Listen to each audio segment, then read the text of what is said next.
नमस्कार दोस्तों, मैं अंशुल गोयल आज जय हिंद अकेडमी चैनल पर आपका स्वागत करता हूं। आज हम इस वीडियो के अंदर अलजेब्रा के क्वेश्चंस की प्रैक्टिस के बारे में बात करेंगे। यदि आपने अलजेब्रा के वीडियो नहीं पढ़े, थ्योरेटिकल क्लासेस अटेंड नहीं किए, तो सबसे पहले फर्स्ट ऑफ ऑल मैं आपसे यही कहूँगा कि मैंने अलजेब्रा के वीडियो अपलोडेड कर रखे हैं आपके चैनल पर। तो सबसे पहले फर्स्ट ऑफ ऑल आप उनको पढ़ें यदि आपका बेसिक फंडामेंटल क्लियर नहीं है तो। और बेसिक्स आपके यदि क्लियर है या आपने पहले से पढ़ाई कर रखी है, ऑफलाइन क्लासेज ले रखी है, तो आपको इस वीडियो में बेसिक जो क्वेश्चंस हैं जो पिछले एग्जामों में आपके छोटे छोटे एग्जामों में आए हुए हैं, जैसे कि पटवार है, 10+2 है, MTS है, इस टाइप के एग्जामों में आए हुए क्वेश्चंस मैंने इस पॉइंट में कवर किए हैं। और भी मैं वीडियो के अंदर कई सारे एक एक करके मैं क्वेश्चंस अपलोड करूँगा धीरे धीरे मैं, और हर वीडियो में आपके अच्छे अच्छे क्वेश्चंस मैं आपको प्रैक्टिस कराने वाला हूँ। इस वीडियो में कुछ हम क्वेश्चनों की प्रैक्टिस करेंगे। तो मैं आपसे सबसे पहले यही कहूँगा कि मैं जैसे ही मैं आपको कोई क्वेश्चन आपको स्क्रीन पे दिखता है तो फर्स्ट ऑफ ऑल आप पहले क्वेश्चन को देखें, पॉज करें और क्वेश्चन को पहले खुद से सोल्व करें। अब क्वेश्चन को सोल्व करने के बाद फिर आप मेथड देखें कि क्वेश्चन को सोल्व कैसे करना था, क्या आपने उसी तरीके से किया या फिर आपको क्वेश्चन को करने के लिए कुछ अलग नीड थी, या आपने क्वेश्चन में टाइम जो यूज किया है क्या वो वास्तव में वो एग्ज़ाम के लिए सूटेबल था। क्योंकि हमें किसी भी एग्जाम के क्वेश्चन को सोल्व करने के लिए ज़्यादा टाइम नहीं मिलने वाला। यहाँ पूरी किसी भी कंपटीशन में केवल लड़ाई किसकी है? टाइम की लड़ाई है। तो टाइम की लड़ाई के लिए हमें एक कंसेप्ट क्लियर होना चाहिए, शॉर्टकट्स हमें पता होना चाहिए और ट्रिक्स हमें पता होना चाहिए। तो उन सब चीज़ों का हम भरपूर इस वीडियो के अंदर हम आनंद लेने वाले हैं। जैसे कि आप ये फर्स्ट क्वेश्चन है, देखिए स्क्रीन पे आपको पहला क्वेश्चन दिख रहा होगा। पहले क्वेश्चन में आपको दोस्तों क्या दिख रहा है कि a+b का whole square minus a - b का whole square upon a²b minus ab square. अब हम इस क्वेश्चन के सॉल्यूशन की हम बात करें तो आप देखिए सबसे पहले जो आपको क्वेश्चन दिख रहा है a+b का whole square minus a - b का होल स्क्वायर, आप इसको ओपन करोगे तो आपको ये क्लियर पता है कि ऊपर डेटा क्या आएगा 4ab, बिल्कुल क्लियर हुआ। अब नीचे आपको क्या दिख रहा है a²b माइनस ab स्क्वायर। तो आप यहाँ कॉमन क्या लेने वाले हो ab, और जब आप ab कॉमन लोगे प्यारे मित्रों तो आपका ब्रैकेट में क्या बच रहा है a - b। अब आप देखिए ab से आपका ab कैंसिल आउट हो रहा है और रिजल्ट में क्या बच रहा है 4/a - b। 4/a - b जो आपका बच रहा है वो कौन से ऑप्शन में आ रहा है? सी ऑप्शन में।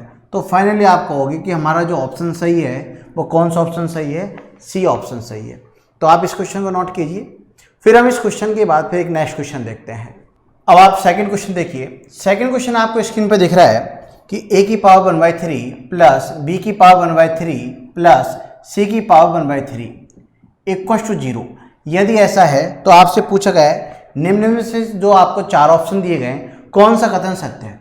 तो प्यारे मित्रों आपको ये कंसेप्ट पता होने के लिए एक बेसिक फंडामेंटल मैंने लिखाया था a + b + c की वैल्यू क्या हो? 0।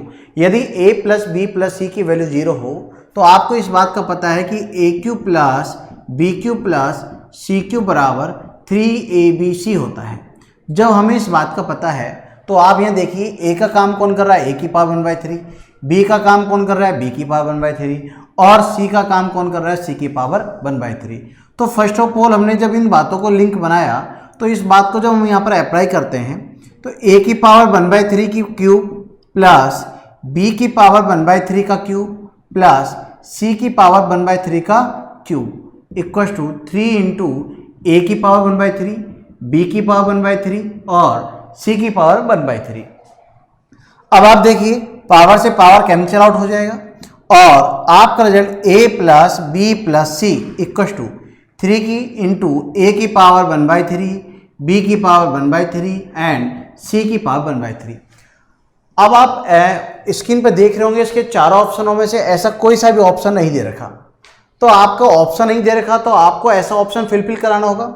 तो आप देखिए कि बी ऑप्शन में a + b + c तो दिख रहा है, 3 भी दिख रहा है, पर a की पावर 1/3, b की पावर 1/3, c की पावर 1/3, जबकि हमें स्क्रीन पे क्या दिख रहा है abc। तो प्यारे मित्रों यदि मेरी ऑप्शन डी पर नजर जाती है तो मैं यदि इन तीनों डेटाओं का क्यूब कर लेता हूं तो 3 का क्यूब मेरा 27 और यहाँ मेरा क्या निकल के आने वाला है ABC। तो फाइनली मेरा डी ऑप्शन क्या निकल के आ जाएगा? सही। तो आपको ये क्वेश्चन बहुत आसान तरीके से समझ में आया होगा। बस आपको ये कंडीशन का पता होना चाहिए कि a + b + c की वैल्यू क्या होती है। यदि 0 हो तो a³ + b³ + c³ का मान हमेशा क्या होने वाला है 3abc। तो आप इस क्वेश्चन को नोट कीजिए। फिर हम इस क्वेश्चन के बाद एक नेक्स्ट क्वेश्चन और देखते हैं। अब आप क्वेश्चन नंबर 3 देखिए। क्वेश्चन नंबर 3 में दे रखा है x+2 और x³ plus 6x² plus 4x plus k, मतलब x+2 इस समीकरण को विभाजित कर रहा है। तो प्यारे मित्रों, आपको सबसे पहले एक बात पता होना चाहिए, जब किसी समीकरण को अन्य समीकरण से पूर्णतया विभाजित किया जाए तो दी गई समीकरण को हमेशा 0 के बराबर करते हैं। दी गई समीकरण को हमेशा 0 के बराबर करते हैं। अब मैंने दी गई समीकरण, मुझे इस क्वेश्चन में क्या दे रखी है, x+2, तो x+2 की वैल्यू मैंने किसके बराबर की है, 0 के बराबर। तो आप देखिए x की वैल्यू मेरी क्या निकल के आई, -2। अब ये जो x की वैल्यू जो मेरी -2 निकल के आई है, मैं इस वैल्यू को इस समीकरण में रखूंगा और इस समीकरण को किसके बराबर रखूंगा, 0 के बराबर। क्यों, जब हम किसी संख्या का भाग देते हैं और उस संख्या में पूरा भाग चल जाए तो पूरा भाग जाने पर हमेशा शेषफल जो है क्या निकल के आने वाला है, 0 निकल के आएगा। अरे जब पूरा भाग जा रहा है तो भाई शेषफल 0 ही आने वाला है, राइट बात। तो आप देखिए समीकरण दे रखा है x³ तो मुझे -2 का क्या करना पड़ेगा, क्यूब, प्लस 6 × -2 का स्क्वायर प्लस 4 × -2 प्लस k इक्वल टू क्या कर दिया, 0। तो 2 का क्यूब कितना है, -8, स्क्वायर 4 को 6 से गुणा किया कितना है, 24, -8 प्लस k इक्वल टू 0। 8 और 8 कितने हो गए, 16, -16 प्लस 24, तो आपका जो रिजल्ट आएगा कितना आएगा, +8। भाई 24 में से 16 घटाओ तो कितना आएगा, 8 ही आएगा, प्लस k बराबर क्या लिख दिया, 0। तो यहाँ k की वैल्यू जो मेरी निकल के आएगी वो क्या निकल के आएगी, k की वैल्यू -8, जो आपके कौन से ऑप्शन में दे रखा है, सी ऑप्शन में दे रखा है। तो आप इस क्वेश्चन को नोट कीजिए। फिर हम इस क्वेश्चन के बाद एक नेक्स्ट क्वेश्चन और देखते हैं। अब आप नेक्स्ट क्वेश्चन 4 देखिए। क्वेश्चन नंबर 4 के अंदर दे रखा है x³ plus y³ equal to z⁴ और आपसे एक क्वेश्चन पूछी गई है। तो प्यारे मित्रों, इसमें वही कंडीशन लगेगी, a + b + c बराबर क्या है, 0। तो a³ plus b³ plus c³ -3abc का मान किसके बराबर होने वाला है, 0 के बराबर। जैसे क्वेश्चन बोला है कि x⁴ 1/3 plus y⁴ 1/3 minus z⁴ equal to हम क्या लिख सकते हैं, 0। जब हम इस बात को लिख लेंगे तो a, b और c, ये किसका काम हुआ, a का, ये किसका काम है, b का, और इसका काम क्या है, c। तो abc की वैल्यू हम पहचान रहे हैं। जब मैं abc की वैल्यू पहचान रहा हूं तो मुझे क्या करना चाहिए, मुझे ये करना चाहिए कि a³ plus b³ plus c³ का मान पुट करना चाहिए। तो देखिए a³ मतलब मुझे a³ मतलब क्या करेंगे, x⁴ 1/3 का cube, a³ plus b³ plus c³ लिख दिया, -3 × x⁴ 1/3 y⁴ 1/3 और z⁴ 1/3। अब प्यारे मित्रों, जब इसको कैलकुलेट करते हैं तो x plus y minus z -3xyz। अब z ये किसका था, माइनस का। अब माइनस जब माइनस से गुणा होगा तो क्या हो जाएगा, प्लस, इक्वल टू आपका जो डेटा निकल के आएगा वो किसके बराबर निकल के आ जाएगा, 0 के बराबर। तो a³ plus b³ plus c³ -3abc बराबर क्या लिख दिया, 0।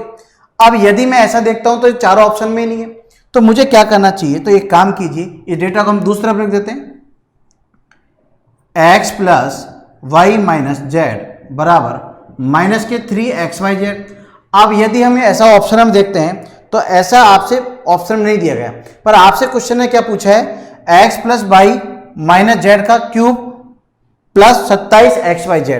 प्यारे मित्रों, जब इसकी वैल्यू ये है तो मैं इसका यदि क्यूब कर देता हूं तो मुझे इसका भी क्या करना पड़ेगा, क्यूब करना पड़ेगा। और जब इसका क्यूब करना पड़ेगा तो आप देखिए माइनस का क्यूब क्या आएगा, -3 का क्यूब कितना आएगा, 27xyz।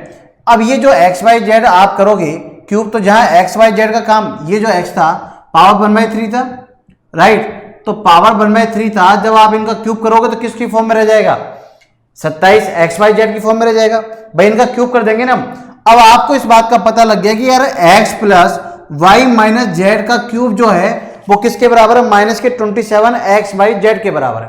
और आपसे क्वेश्चन ने क्या पूछा है कि x plus y minus z का क्यूब प्लस 27xyz का वैल्यू क्या होगा। अब इसकी वैल्यू कितनी आएगी, माइनस की 27xyz, और जबकि दूसरी वैल्यू अपने क्या लिख रखा है 27xyz। इससे ये कैंसिल आउट हो जाएगा। फाइनल मेरे जो रिजल्ट निकल के आएगा, क्या निकल के आएगा, 0 निकल के आएगा। और 0 आपको कौन सा ऑप्शन में दे रखा है, 0 आपके ए ऑप्शन में दे रखा है। तो आपको एक क्वेश्चन समझ में आया। इस क्वेश्चन को करने का ये था आपका प्रॉपर तरीका। अब आप चाहो तो इस क्वेश्चन को दूसरे तरीके से भी कर सकते हो। दूसरा तरीका हम क्या रख सकते हैं, पुटिंग मेथड, तो बहुत बेहतरीन तरीका है। आप इस क्वेश्चन को डायरेक्टली भी सोल्व कर सकते हो।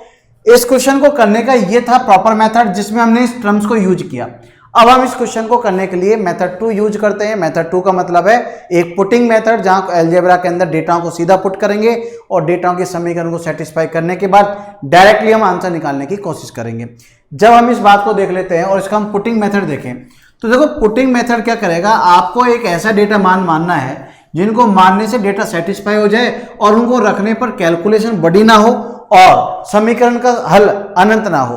दो छोटी छोटी बातों का आपको ध्यान रखना है। जैसे कि क्वेश्चन में बोला है कि x की पावर 1/3 प्लस y की पावर 1/3 इक्वल टू z की पावर 1/3, जो कि आपको क्वेश्चन में दिया गया है। ये तो आपको गिवन है और आपसे पूछा गया है कि x plus y minus z का क्यूब प्लस 27xyz की वैल्यू क्या होगी। राइट बात। तो मैं आपसे कह रहा हूं उसमें जब आप पुटिंग मेथड लगाओगे तो पुटिंग मेथड के अकॉर्डिंग x, y और z इन तीनों की हमें कुछ ऐसी वैल्यू माननी है जिसको मानने से इनकी डेटा की समीकरण का कोई फर्क ना पड़े। तो देखिएगा कि मैं x का मान सपोज करो क्या मान लेता हूं 0 और y का मान मैं क्या मान लेता हूं 1। यदि मैं इसका मान 0 और इसका मान 1 मान लेता हूं तो 0 का पावर 1/3 का मतलब भी क्या होगा, 0 होगा, और 1 की पावर 1/3 का मतलब भी क्या होने वाला है, 1 होने वाला है। तो 1 प्लस 0 का मतलब 1। अब इसका मैं क्यूब भी करूं तो z की वैल्यू मुझे मजबूरन क्या रखनी पड़ेगी, 1 ही रखनी पड़ेगी। ऐसा यदि मैं कर देता हूं तो मेरी ये समीकरण क्या हो जाती है, सेटिस्फाई हो जाती है। प्यारे मित्रों, जब मेरी समीकरण सेटिस्फाई हो जाएगी तो मैं इन डेटाओं को कहां रख सकता हूं, सीधा इस ब्लॉक में रखूंगा। तो देखिएगा 0 प्लस 1 माइनस 1 का cube plus 27 into 0 into 1 into 1। 1 में से 1 गए तो क्या है 0, और जब किसी भी नंबर को 0 से मल्टीप्लाई करते हैं तो क्या आता है 0। तो 0 प्लस 0 करोगे तो फाइनली मेरा आंसर क्या निकल के आएगा, 0। इसका मतलब पुटिंग मेथड से हम क्वेश्चन को विद इन 5 सेकंड के अंदर इस क्वेश्चन को सोल्व कर सकते हैं। तो आपको ये मेथड बिल्कुल समझ में आया होगा। आपको बस पुटिंग मेथड अप्लाई करना है। यदि आपको ये बात कम समझ में आई, पहली बार भी आपने दे रखा है, तो इस वीडियो को आप वापस बैक लेके जाएं और फिर वापस बार बार इस वीडियो को देखें, जिससे कि आपके क्वेश्चन और इस टाइप के क्वेश्चनों को सोल्व करने का तरीका आपके लिए बहुत ईजी हो जाए। तो आप इस क्वेश्चन को नोट कीजिए, फिर हम इसके बाद में फिर एक नेक्स्ट क्वेश्चन और देखते हैं। अब आप फिफ्थ क्वेश्चन देखिए। फिफ्थ क्वेश्चन दे रखा है a² plus b² plus c² equal to 2 into bracket में a minus b minus c minus 3। यदि आपको दे रखा है तो आपसे पूछा है a minus b plus c की वैल्यू क्या होगी। तो प्यारे मित्रों, जब उस समीकरण को आप एक बात देखो, a² plus b² plus c², मैंने इसके अकॉर्डिंग देख लिया। अब हम इस क्वेश्चन में ब्रैकेट को ओपन करते हैं तो देखो 2 किससे मल्टीप्लाई हुआ, a से, तो 2a हो जाएगा, और 2a दूसरी तरफ आएगा तो किस में आएगा, माइनस में आएगा। तो क्या लिख दिया आपने, माइनस का 2a। अब आगे आप देखें माइनस का 2b, दूसरी तरफ किस में आएगा, प्लस के 2b, और माइनस का 2c दूसरी तरफ किस में आएगा, प्लस के 2c इक्वल टू आपका -3 दे रखा है, -3 दूसरी तरफ किस में आने वाला है, प्लस में, और फाइनल इधर तरफ वैल्यू क्या बच गई आपकी, 0। अब एक बात बताओ, ये जो 3 है, इस 3 को मैं 3 भागों में बराबर विभाजित कर रहा हूं। कैसे, a² minus 2a plus 1, b² plus 2b plus 1 and c² plus 2c plus 1 equal to मैंने क्या लिख दिया, 0। अब आप इस इक्वेशन को देखो, मेरे पास टोटल 3 था, 3 इक्वल पार्ट में मैंने सेग्रेट कर दिया। अब आपके दिमाग में एक बात आ रही होगी, यार ये दिमाग हमारे कैसे आएगा। देखो प्यारे बच्चों, आप इस तरह के क्वेश्चन यदि पहली बार कर रहे हैं तो 1-2 क्वेश्चन में प्रॉब्लम आएगी। फर्स्ट टाइम हम जो भी को काम करते हैं तो उसमें दिक्कत आती है, ये बात आप अच्छी तरह जानते हो। तो यदि पहली बार आप देख रहे हैं तो अगली टाइम जब आप क्वेश्चन देखोगे ना तो आपके दिमाग में ऑटोमेटिकली जनरेट होने लगेगा कि हाँ मुझे ऐसे ऐसे काम करना चाहिए। राइट बात। अब आप इस बात को जब गौर करके देखते हैं, इस बात को देखते हैं तो आपको ये स्पष्ट दिख रहा है कि 3 समीकरण है। इसको देखने के बाद हमें लगता है ये a-1 का होल स्क्वायर है, ये हमारा b+1 का होल स्क्वायर है, और ये हमारा c+1 का होल स्क्वायर है, और इन तीनों का रिजल्ट जो है वो किसके बराबर है, 0 के बराबर। अब आपको एक बात समझना होगा, जब किसी समीकरण का स्क्वायर करें और स्क्वायर्स का सम यदि 0 के बराबर दे रखा है तो वो एक ही कंडीशन में पॉसिबल है। क्या? वो एक कंडीशन ये है कि उस पूरी रिजल्टेंट वैल्यू जो स्क्वायर की है वो किसके बराबर हो? 0 के बराबर हो, राइट। तो ये डेटा 0 के बराबर कब होगा? ये डेटा 0 के बराबर जब होगा जब a की वैल्यू क्या हो 1, v की वैल्यू क्या हो -1 और c की भी वैल्यू क्या हो -1। यदि मैं ऐसा रखता हूं तो इसकी रिजल्टेंट वैल्यू किसके बराबर हो जाएगी? 0 के बराबर। अब हम इस क्वेश्चन पर नजर डालते हैं। इस क्वेश्चन ने क्या पूछा है? इस क्वेश्चन पूछा है आपसे a minus B plus C की वैल्यू क्या है, जैसा कि क्वेश्चन में दिया गया है। तो a की वैल्यू 1 है, b की वैल्यू क्या है -1, तो माइनस माइनस क्या हो जाएगा? प्लस हो जाएगा, और c की वैल्यू भी क्या है? -1। तो देखिए 1 + 1 -1, 1 से 1 कैंसिल आउट। फाइनल मेरे पास जो रिजल्टेंट वैल्यू बची है वो क्या बची है? 1 बची है। तो आप फाइनली क्या कह सकते हो कि हमारा इसका आंसर जो निकल के आएगा वो इसका क्या आंसर निकलने वाला है? एक आंसर आने वाला है। तो आपको एक क्वेश्चन समझ में आया? तो आप इस क्वेश्चन को नोट कीजिए, फिर हम इसके बाद में एक क्वेश्चन और देखते हैं। अब आप क्वेश्चन नंबर 6 देखिएगा। क्वेश्चन नंबर 6 में क्या दे रखा है? PQR इक्वल टू क्या दे रखा है? 1। PQR की वैल्यू 1 दे रखी है और आपसे क्वेश्चन में एक इक्वेशन देकर आपसे पूछा है 1/। तो प्यारे मित्रों, जब आपको PQR की वैल्यू भी जब मैंने 1 दे रखी है और आपसे क्वेश्चन पूछा है 1/1 plus P plus Q inverse, 1 plus Q plus R inverse, 1 plus R plus P inverse, इसकी वैल्यू आपसे पूछी है। तो देखो क्वेश्चन बहुत आसान है। सबसे पहले आप क्या करोगे? PQR का एक ऐसा मान मानो जिनके मान मानने से इनकी जो रिजल्टेंट वैल्यू वो किसके बराबर हो जाए? 1 के बराबर हो जाए। तो वो कब पॉसिबल है? वो कब जब पॉसिबल है जब मैं P, Q और R इन सब की वैल्यू क्या मान लूं? 1 मान लूं। यदि मैं इन तीनों की वैल्यू 1 मान लेता हूं तो आप एक बात सोच कर बताओ, जब 1 को 3 बार गुणा करेंगे तो बोलो क्या आएगा? 1 ही आएगा। तो मैं क्या बोल सकता हूं? 1/1 plus 1 plus 1, 1/1 plus 1 plus 1, 1/1 plus 1/1, 1/3, 1/3, 1/3। Finally हम क्या बोलेंगे? 3/3। और मेरी जो रिजल्टेंट वैल्यू निकल के आएगी वो क्या निकल के आएगी? 1 निकल के आएगी, जो आपके ऑप्शन नंबर किस में दे रखा है? ए में दे रखा है। तो आप इस क्वेश्चन को नोट कीजिए, फिर नेक्स्ट क्वेश्चन देखते हैं। अब जैसे कि आपको नेक्स्ट क्वेश्चन देखिए, नेक्स्ट क्वेश्चन में क्या दे रखा है? AQ प्लस BQ बराबर क्या दे रखा है? 0। और आपको 4 ऑप्शन दिए गए हैं कि इन 4 ऑप्शन में से कौन सा ऑप्शन सही है। तो आपको इस बात का पता होना चाहिए यार, AQ प्लस BQ का मान क्या होता है? सब जानते हैं कि A plus b into A² minus AB plus क्या होता है? B²।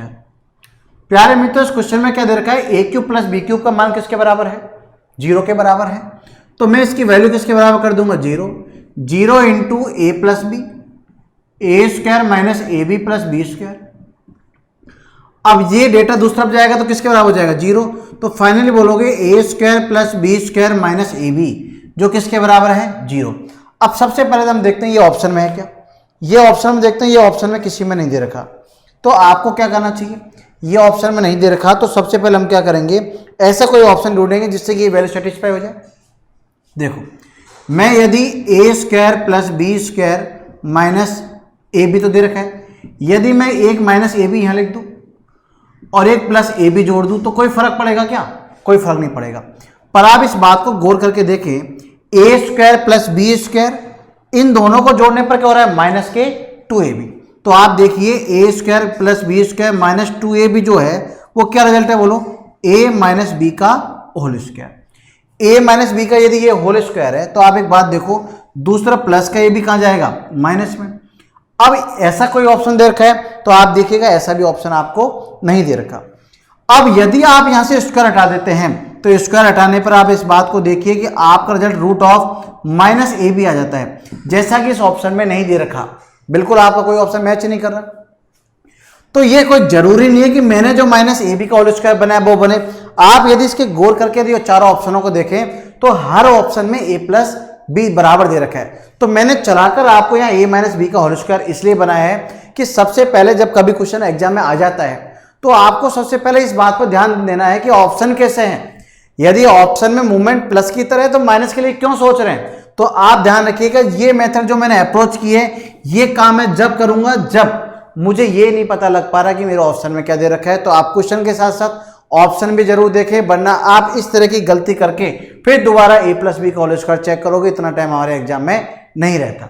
ठीक है, अब यदि हम इस बात को आगे बढ़ाते हैं तो देखिए एक बात बताओ, अब मुझे एक साइन दिमाग में आ चुका कि मुझे इस तरह को चेंज करना है, तो A square plus B square plus 2ab लिख दिया, तो प्लस का 2ab कर दिया, तो वो लोग क्या करना पड़ेगा, माइनस का 2ab, और माइनस का ab ऑलरेडी है हमारे पास, तो इस बात को देखकर क्या बना, a प्लस बी का होल स्क्वायर, और ये डेटा दूसरी तरफ क्या जाएगा, प्लस का 3ab, और जैसे ही मैं a प्लस बी की वैल्यू निकालूंगा तो मेरी फाइनल रिजल्टेंट जो वैल्यू निकल के आने वाली है वो रूट ऑफ क्या निकल के आने वाली है, 3ab, जो आपको अच्छी तरह से समझ में आई होगी। और बात ध्यान रखना, इस क्वेश्चन में मैंने आपको एक लीकेज पॉइंट बताया है कि स्टूडेंट यदि ऑप्शन पर ध्यान नहीं देता तो मन मर्जी से क्वेश्चन तो सही कर रहा होता है, पर वो पूछ आपसे क्वेश्चन में अलग बात रही होती है।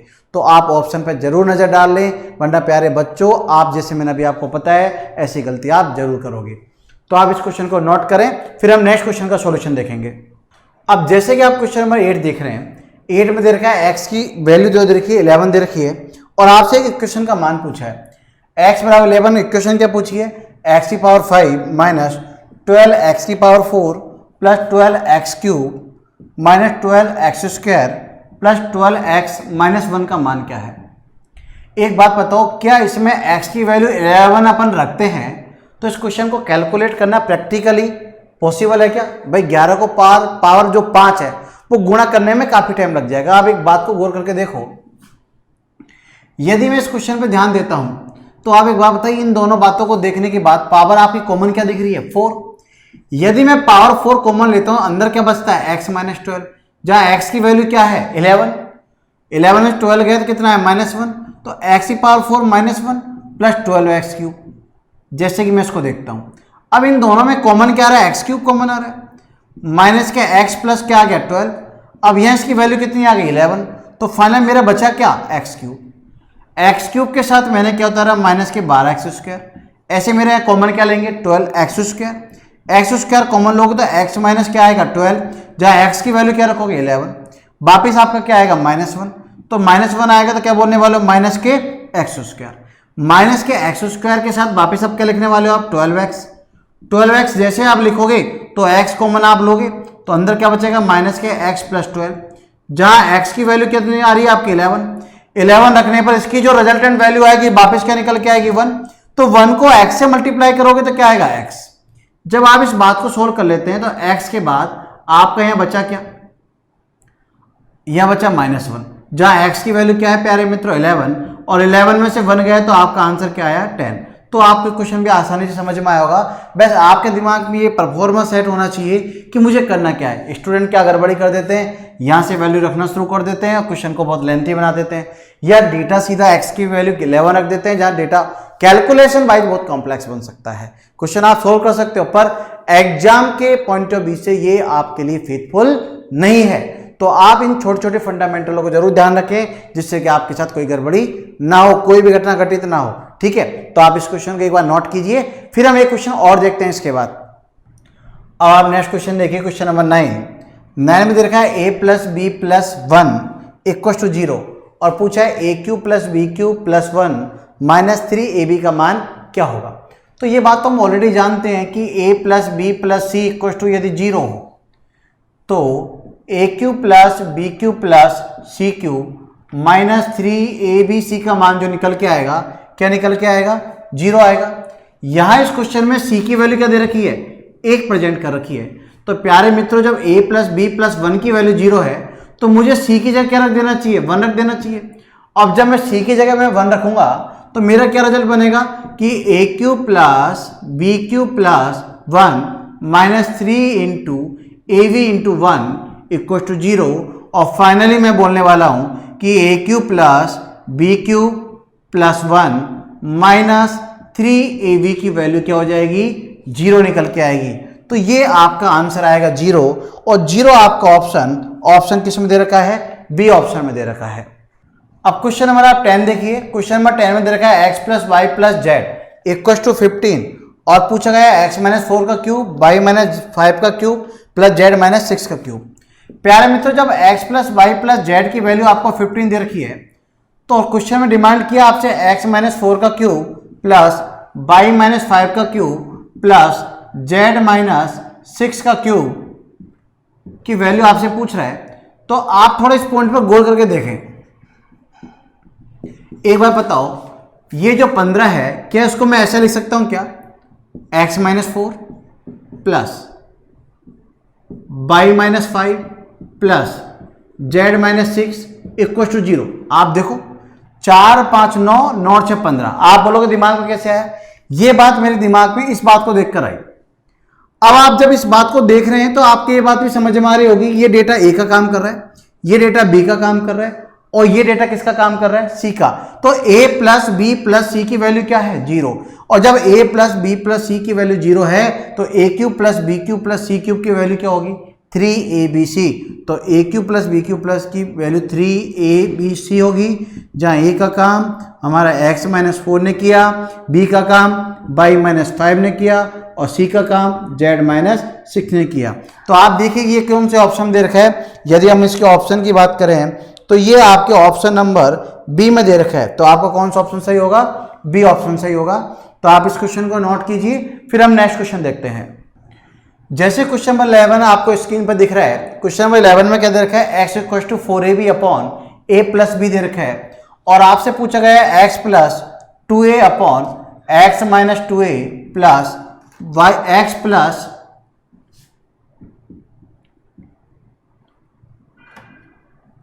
x minus 2a upon x plus x plus 2b minus x minus 2b। अब ए दे रखा है, ये b की फॉर्म में, जबकि x की वैल्यू क्या दे रखी है, 4ab upon a plus B. ये आपको क्वेश्चन दिया गया है, पर ध्यान दिया गया है कि क्वेश्चन में क्या बोला गया है कि a नॉट इक्वल टू क्या है, b है। तो प्यारे मित्रों, जब हम इस क्वेश्चन को सोल्व करेंगे तो इस क्वेश्चन को सोल्व करने से पहले आपको एक छोटा सा बेसिक कंसेप्ट पता होना चाहिए। कंसेप्ट क्या है, आप इस पॉइंट को गौर करके देखो कि आपको ये a प्लस बी बटे a माइनस बी दिख रहा है। आपको एक रूल का दिमाग में आ रहा होगा, योगांतर अनुपात। योगांतर अनुपात का मतलब होता है योग और अंतर का अनुपात। योग अंतर का अनुपात का मतलब क्या है, यदि a बटे बी बराबर सी बटे डी दे रखा हो तो हम इसको क्या लिख सकते हैं, a प्लस बी बटे a माइनस बी बराबर c प्लस डी बटे c माइनस डी। अब आपको ये बात समझ में आ रही है, यार मैं इसको ये लिख सकता हूं, तो क्या मैं इसको ये लिख सकता हूं, बिल्कुल लिख सकते हो, बिल्कुल आप इसकी वाइस वर्सा कर सकते हो। अब ये बात देखने के बाद मुझे ये बात दिमाग में आई, तो मैं इसकी जगह सीधा क्या लिख सकता हूं, x अपॉन 2a प्लस, और इसकी जगह लिख सकते हैं x अपॉन 2b। अब आप एक बात को देखो, यहां कॉमन क्या रहा है, x बाई 2, और यदि अंदर गौर करके देखें तो 1 upon a plus 1 upon b, और 1 upon a plus 1 upon b का मतलब क्या है, यदि एलसीएम हमारा लिया जाए तो ab, और ऊपर बात क्या आने वाली है, a प्लस b। अब आप गौर करके देखिए कि x का मान क्या है, 4ab upon a plus b into 2 already चल रहा है, और आपका यहां सॉल्यूशन क्या निकल के आया, a plus b upon a b. तो a प्लस बी से क्या हुआ, a प्लस बी कैंसिल हुआ, ए बी से क्या कैंसिल हुआ, ए बी कैंसिल हुआ, और 2 से क्या कैंसिल हुआ, 4 कैंसिल हुआ, और कितनी टाइम कैंसिल हुआ, 2 टाइम कैंसिल हुआ। तो फाइनली आप क्या बोलोगे, हमारा जो आंसर निकल के आने वाला है वो क्या आने वाला है, 2 आने वाला है। और 2 हमारे कौन से ऑप्शन में दे रखा है, आपका 2 ऑप्शन नंबर डी में दे रखा है। तो आप इस क्वेश्चन को बहुत आसान तरीके से समझ गए होंगे, तो आप इस क्वेश्चन को भी नोट कीजिए, फिर हम नेक्स्ट देखते हैं। अब जैसे क्वेश्चन नंबर 12 दे रखा है आपको 1 upon x plus y equal to 1 upon x plus 1 upon y, और आपसे क्वेश्चन में पूछा गया है कि x cube minus Y cube की वैल्यू क्या होगी। अब आप देखिए, जैसे कि मुझे क्वेश्चन में बोला है 1 upon x plus y equal to 1 upon x plus 1 upon y, ये तो दिया गया है इस क्वेश्चन में, और आपसे पूछा क्या गया है, x cube minus Y cube पूछा गया है। तो देखिए, सबसे पहले जब हम इस क्वेश्चन को सोल्व करेंगे तो आप इस बात को ध्यान दो कि मैं इसका क्या लेंगे, एलसीएम। भाई जब हम इसका एलसीएम लेंगे तो इसका एलसीएम क्या आएगा, एक्स वाई, और ऊपर क्या आने वाला है, बोलो एक्स प्लस वाई। इसको हम क्या कर सकते हैं, क्रॉस मल्टीप्लाई। और जब प्यारे मित्रों जब क्रॉस मल्टीप्लाई करेंगे तो एक्स वाई की वैल्यू क्या आएगी, एक्स प्लस वाई का होल स्क्वायर। तो x y equal to x square plus y square plus 2xy, then x y जब दूसरी तरफ जाएगा किस में जाएगा, माइनस में। तो फाइनली मैं क्या बोल सकता हूं कि यार x square plus y square plus x y की जो वैल्यू है वो किसके बराबर आ गई, 0 के बराबर। इस बात का पता हमने किया यहां से, पर अभी तक हमारे क्वेश्चन की बात पूरी हुई नहीं है। क्वेश्चन ने हमसे पूछा क्या है, x cube minus Y cube. अब X cube minus Y cube पूछा है तो इसका हमें रिजल्ट पता होना चाहिए। इसका रिजल्ट होता है x minus y into x square plus y square minus x y. इस डेटा पर यदि गौर करके देखा जाए तो ये डेटा वही है जो मैंने अभी नीचे पता किया है। और सॉरी, आपका x cube minus Y cube पूछा है तो यहाँ क्या आ जाएगा प्लस। अब जब हम इस डेटा को इस डेटा से मैच कराते हैं, पूरा डेटा मैच कर रहे हैं। अब जब ये पूरा डेटा मैच कर रहा है तो इस डेटा की जो रिजल्टेंट वैल्यू है वो किसके बराबर है, 0 के बराबर। तो मैं इस पूरे सिस्टम की वैल्यू 0 रखूंगा और 0 को जब x माइनस वाई से गुणा करूंगा तो क्या आएगा, 0। तो फाइनली इस रिजल्ट की जो वैल्यू निकल के आई वो इस रिजल्ट की वैल्यू क्या निकल के आई, 0 निकल के आई। तो आपको ये क्वेश्चन बहुत आसानी से समझ में आया होगा, तो आप इस क्वेश्चन को भी नोट कीजिए। फिर हम इसके आगे एक नेक्स्ट क्वेश्चन और देखते हैं। अब आप क्वेश्चन नंबर नेक्स्ट देखिए। क्वेश्चन नंबर नेक्स्ट के अंदर आपको क्या दे रखा है, x y into x plus y equal to क्या दे रखा है, 1। और आपसे पूछा गया है कि 1 upon x cube y cube minus x cube minus Y cube की वैल्यू क्या होगी। प्यारे मित्रों, जब आपसे ये बात पूछी गई है तो आप एक बात बताओ, जब हम इस क्वेश्चन का सॉल्यूशन निकाल रहे हैं तो x y into x plus y की वैल्यू जब 1 के बराबर है तो एक्स प्लस वाई की वैल्यू 1 अपॉन एक्स वाई होगी या नहीं होगी, बिल्कुल होगी साहब। अब यदि ऐसा सीन है तो मैं इस पूरे डेटा की जगह ये क्यूब करूंगा तो इसका क्यूब होगा कि नहीं होगा, बिल्कुल होगा। तो मैंने इस क्यूब की जगह इस डेटा को रखा तो क्या बचा कि x प्लस वाई का cube minus x cube minus Y cube, ये सीन हो गया।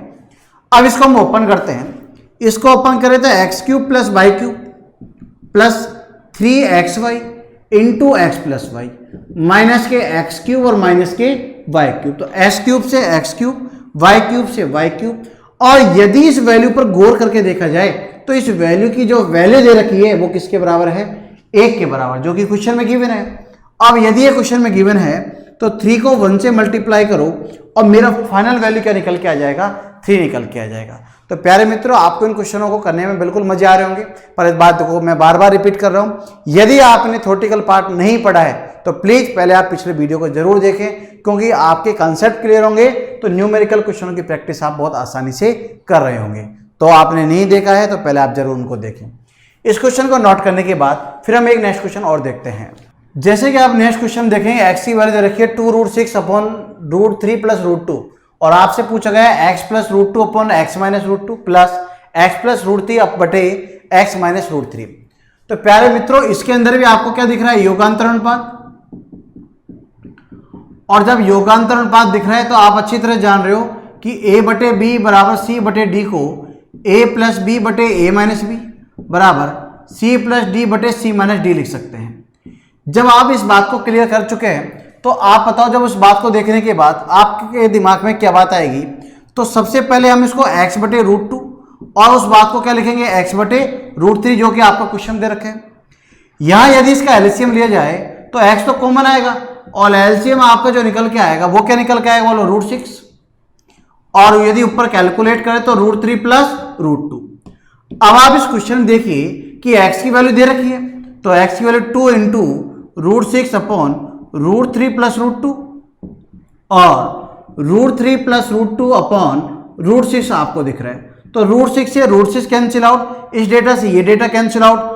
फाइनली मेरी जो रिजल्टेंट वैल्यू निकल के आ रही है वो क्या निकल के आ रही है, √2 निकल के आ रही है। तो आपको इस क्वेश्चन में एक बार नई बात सीखने को मिली कि योगांतर अनुपात के क्वेश्चन यदि अंडर रूट की फॉर्म में अलजेब्रा के अंदर आए तो क्वेश्चन को किस प्रकार सोल्व किया जाता है। तो आप इन क्वेश्चनों को आप जरूर सोल्व करें, इन क्वेश्चनों की प्रैक्टिस भी करते रहें। तो आप इस क्वेश्चन को एक बार नोट कीजिए, फिर हम नेक्स्ट क्वेश्चन के बारे में फिर डिस्कस करते हैं। अब आप नेक्स्ट क्वेश्चन देखें, एक्स की वैल्यू दे रखी है 1/2 प्लस √3 और वाई की वैल्यू दे रखी है 1/2 माइनस √3 और आपसे क्वेश्चन पूछा है 1/x plus 1 plus 1/y plus 1 की वैल्यू। तो प्यारे मित्रों, जब x की वैल्यू आपको 1/2 प्लस √3 है और जैसे कि y की वैल्यू 1/2 माइनस √3 है, जो कि आपको क्वेश्चन में दिया गया है, तो आप सबसे पहले इस 2 को क्या √4 लिख सकते हो, नहीं लिख सकते हो, ये आपको पहले क्लियर करना पड़ेगा। तो बिल्कुल हम √4 लिख सकते हैं, क्योंकि √4 की जो वैल्यू है वो क्या होती है, 2 होती है। अब जब यदि हम इस सिस्टम को समझ गए तो आपको तो छोटी बातों का पता होना चाहिए। 1/√a प्लस √b का मतलब होता है √a minus √b upon a minus b, और 1/√a माइनस √b का मतलब होता है √a plus √b upon √1/a minus b। अब जब हम इस नियम को समझ गए तो आप देखो यहां पर हम अप्लाई करें तो x की जो वैल्यू है आपसे क्वेश्चन, चलो इस बात को आप समझ गए। अब क्वेश्चन है क्या बोला है 1/x plus 1 plus 1/y plus 1, ये आपको वैल्यू दी गई है। अब यदि x की वैल्यू यदि मैं यहां रखूं तो आप एक बात को देखो, यदि मैं 1 रखता हूं तो 1 तो 2 प्लस √3 तो ऊपर जाएगा, तो 2 प्लस √3 तो हमने ऊपर लिख दिया, और 1/2 प्लस √3 करेंगे तो 2 प्लस 3 प्लस 1 कितना हो जाएगा 3। तो मैं क्या डायरेक्टली 3 प्लस √3 लिख सकता हूं, नहीं लिख सकता हूं? अरे भाई सोच के सोचो, मैंने बोला कि x की वैल्यू देखो मैं आपको सोल्व करके दिखा देता हूं, 1/2 प्लस √3 प्लस 1, तो ये ऊपर जाएगा 2 प्लस √3 2 प्लस 1 3 प्लस √3, और ये कहां चल जाएगा ऊपर। तो फाइनली मैंने क्या बोला कि 2 प्लस √3 अपॉन 3 प्लस √3, राइट। अब जैसे ही मैं यहां पर अप्लाई करूंगा तो यहां भी हम ये बात बोलने वाले। अब यदि हम यहां ये बात बोलेंगे तो यहां क्या बोल रखा है देखो 1 तो देखो 2 माइनस √3 तो ऊपर जाएगा। अब 2 माइनस √3 जाएगा ऊपर, तो नीचे क्या आएगा बोलो 3 माइनस √3। अब इस क्वेश्चन को सोल्व करने के दो तरीके हैं, या तो आप यहां पर ये नियम लगा दो जो कि मैंने क्वेश्चन लिख रखा है, या फिर इन क्वेश्चनों का एलसीएम लेके करो। एलसीएम लेके इन क्वेश्चनों को हम सोल्व करते हैं तो काफी टाइम कंज्यूम होगा। तो इस 3 की जगह मैं क्या लिख सकता हूं √9, और इस 3 की जगह मैं क्या लिख सकता हूं वापिस √9। तो अब एक बात बताइए, तो क्या हम इसको कैलकुलेट करने के बाद 2 प्लस √3 इसको तो ऐसे लिख दिया, और जब इसको कैलकुलेट करते हैं तो √9 माइनस √3 और 9 माइनस 3 को हम 6 लिख सकते हैं, लिख सकते हैं, बिल्कुल लिख सकते हैं। प्लस यहां हम बिल्कुल क्या करेंगे बताओ, 2 माइनस √3 तो लिखेंगे। 2 माइनस √3 को लिखने के बाद इसको कैलकुलेट करने के बाद क्या करना चाहिए बताओ, 3 प्लस √3 अपॉन 9 माइनस 3 बराबर कितना आएगा 6। तो एलसीएम बाय जो डेटा मेरा कितना आने वाला है 6।